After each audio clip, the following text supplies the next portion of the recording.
Hello po mga ka-stroke. Kwento ko lang po yung nangyari sa akin. Bali, na-stroke po ako noong September 25 last year.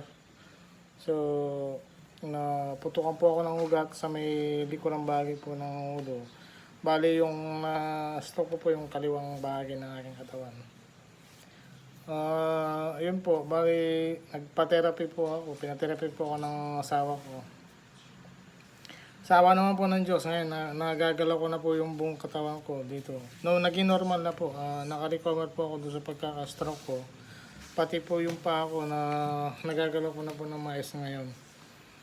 Uh, Doon po sa mga na-stroke na katulad ko, huwag po kayong mawawalan ng pag-asa na hindi po kayo makaka-recover. Basta tuloy-tuloy po yung exercise na gagawin ninyo. Mag-balance po kayo sa pagkain. Tapos i-maintain nyo po yung exercise. Huwag po kayong mawawalan ng pag-asa na hindi kayo makaka-recover. Lahat po ng nakakaranas ng ganitong sitwasyon, may pag-asa po tayo basta maniwala lang po tayo na makaka-recover po tayo. Yun lang po ang may share ko sa inyo para maging ano po kayo. I-follow nyo po yung sa YouTube channel ko para maging updated po kayo doon sa mga exercise na ginagawa ko.